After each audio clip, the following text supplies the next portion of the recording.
Assalamu alaikum wa rahmatullahi wa barakatuhu. Alhamdulillahi rabbil alameen.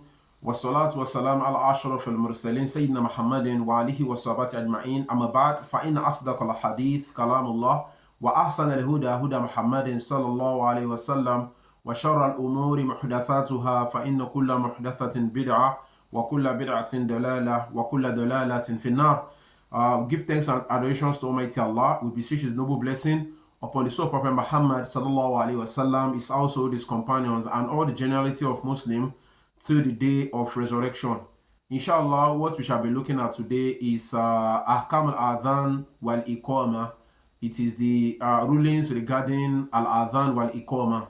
Just like we know that if we want to observe Salat, there are certain things that need to come just before the Salat. That is al-Adhan. Al-Adhan is making announcements just to call to prayer just for people to be informed that it is time for Salat, so that people can come massively towards the masjid to observe Salat.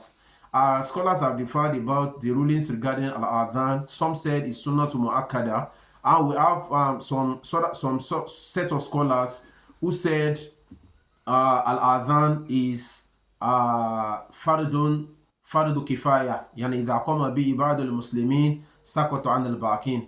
If a group of Muslims are able to keep up with it, if they are to establish al-adhan, then there won't be any sin on other part of the Muslims. So that is what some scholars have said about this. And when we make the call to prayer, we do not make the call to prayer until when it is time for Salat. And after making the call to prayer, so it is good, it is strongly recommended that we should take a break for some time just for people to converge to the masjid, so they will be able to observe the Salah. We could wait for 5 minutes, 10 minutes, or 15 minutes, or any other thing that's agreed in the masjid. There is nothing stated in the Sharia about the specific time that we need to wait for people to converge to the masjid. Even if we wait 5 minutes, it's not too short. If we decide to wait 15 minutes or 20 minutes for people to converge to the masjid to observe Salat al-Jama'ah, and there is no sin on that as well, that is also good. That is the one that is recommended. That is what is recommended for al-adhan inside the masjid. And the siga, that's the wordings that we do say when making the adhan, is known amongst the people. Allahu Akbar, Allahu Akbar, Allahu Akbar, Allahu Akbar, Ashhadu an la ilaha illallah. So we say it 2 times. Ashhadu anna Muhammadan Rasulullah 2 times. Hayya al-salat 2 times. Hayya al-falah. We also say it 2 times.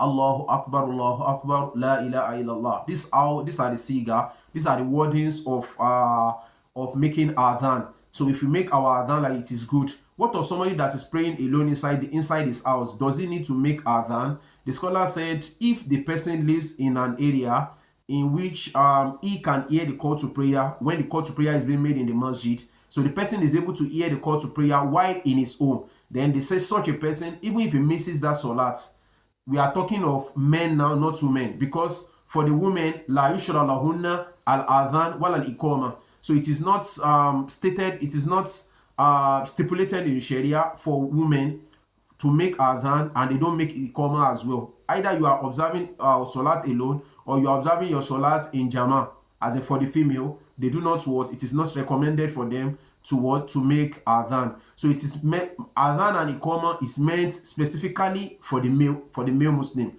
So when you live in an area in which from your house to the masjid is close, is close thereby, it is easy for you to hear the call to prayer when the call to prayer is being made, and you are not able to make it to observe Salatul Jama'ah with the people in the masjid with reasons that are tenable in the Sharia, then if you need to observe your Salat, you do not need to make adhan again. You only make iqama. Even that iqama, when you're observing it alone, we have some scholars that said it is not wajib, it is not compulsory. If you're observing Salat alone, if you like, you make iqama. If you like, you don't make iqama. There are explanations on that, but I don't want to take much time on that. So these are what the scholars have said. That is number one. But if you live in an environment in which your house is far from the masjid, so that when the call to prayer is being made in the masjid, it is not easy for you to hear to the call to that prayer, then you have to make your own adhan inside your house before you make iqama. So this is what the explanation of the scholars. So the same thing applies to the adhan. So adhan too, some scholars have differed in whether it is what, if it is wajib or it's what, if it is fardu kifaya or a sunnah to muakkada. So they also differed. So the difference between adhan and iqama is that adhan is said twice, as in the wordings of adhan, Allah, ashhadu an la ilaha illallah, ashhadu an la, is said twice, while that of iqama is said only once. But we have in the madhab of Imam Abu Hanifa, madhab Hanafiya, so they say their own iqama twice. So we should not be surprised when we go to some masjid and we saw some people make their adhan, Allahu Akbar, Allahu Akbar, Allahu Akbar. So they make their Allahu Akbar, takbir, they make it 4 times. They say, Ashhadu an la ilaha illallah, Ashhadu an la ilaha illallah, Ashhadu anna Muhammadan Rasulullah, Ashhadu anna Muhammadan, and they continue like that. So when they make it like that, so it is the madhab of Hanafiya, and there is nothing wrong in that because of the hadith of Abu Ma'adhuro. So who learned the adhan wordings from Prophet Muhammad sallallahu alaihi wasallam, where Prophet sallallahu alaihi wasallam taught him to make it twice. So the first one is the hadith of Abdullah ibn Umar, and which is the best one, is making it once. But if you make it twice as well, there's nothing wrong in that. So the scholar that said it's good for us to alternate it. We can choose this one this time, the other time we take the other one. So doing both, there is nothing wrong in that, which is very good. We do not contradict that because we found an evidence for it in the Sunnah of Prophet Muhammad sallallahu alaihi wasallam. We pray to Almighty Allah that Allah should increase us in understanding. So these are the rulings regarding al-adhan wal-iqama. So now it is time for us to observe salat. Now we want to observe salat. Now there are still some certain things that we need to observe before we start that salat.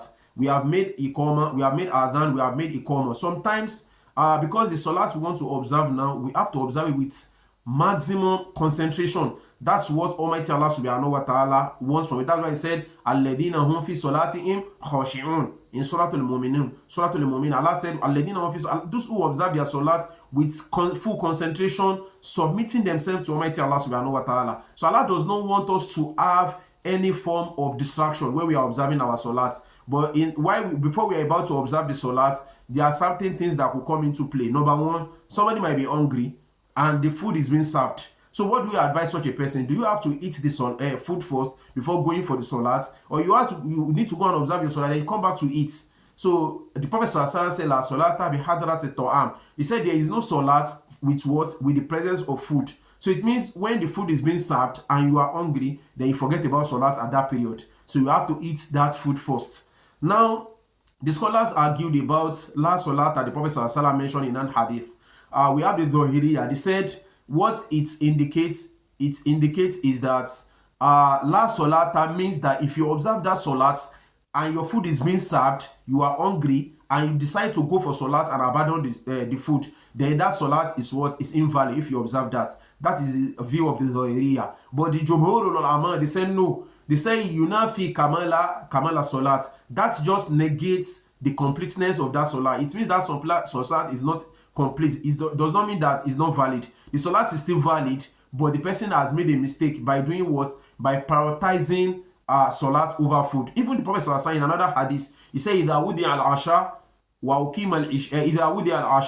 uqima as-salah aw wa uqimat al-isha fabda'u bil-asha." He said, if your dinner is being served and the iqama of salatul isha is being established, he said, "Fabda'u bil asha." Leave the salat, leave the isha at that period, and go for what? Go for your asha. Go for your dinner at that time. You have to eat first. That is your priority. Because if you don't eat while you are hungry and the food is being served, there is no how while you are on that salat, you definitely think about that salat and about that food.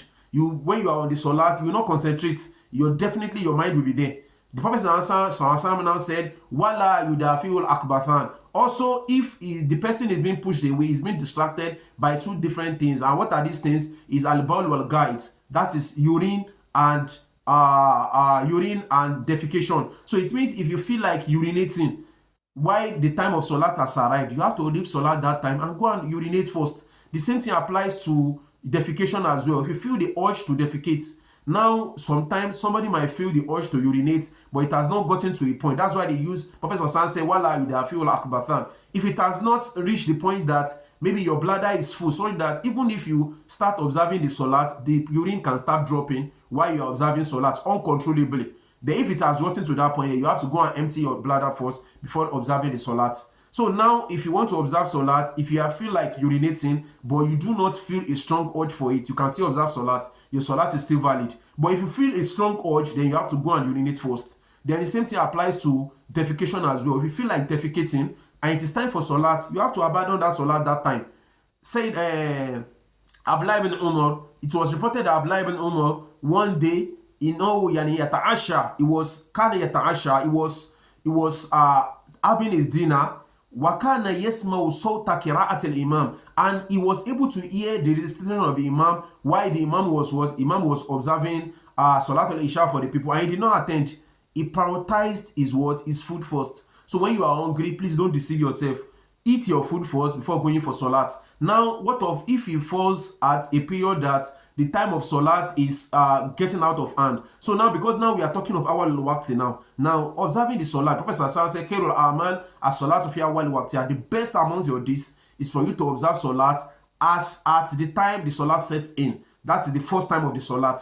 So now that is the best one you can do. But now you want to observe the Salat at that time, but you feel the urge to go to toilet, or you are hungry, you need to eat, and your food is being served. Now it's different from somebody that the person is hungry but his food is not being served. Maybe the food is not ready. Or somebody that says when it is time for Salat, the person now says, please serve me food, just to use that as an excuse not to observe Salat. That is not good at all. As a Muslim, a conscious Muslim should not do such. You have to prioritize the Salat. So now the food, urine, and also defecation. So these three things can prevent us from doing what? For concentrating on our Salah. We pray to Almighty Allah that Allah should rectify our affairs. أقول قولي هذا إن شاء الله we'll continue from there. أقول قولي هذا وأستغفر الله ولكم سبحانك اللهم وبحمدك أشهد أن لا إله إلا أنت أستغفرك وأتوب إليك. السلام عليكم ورحمة الله وبركاته.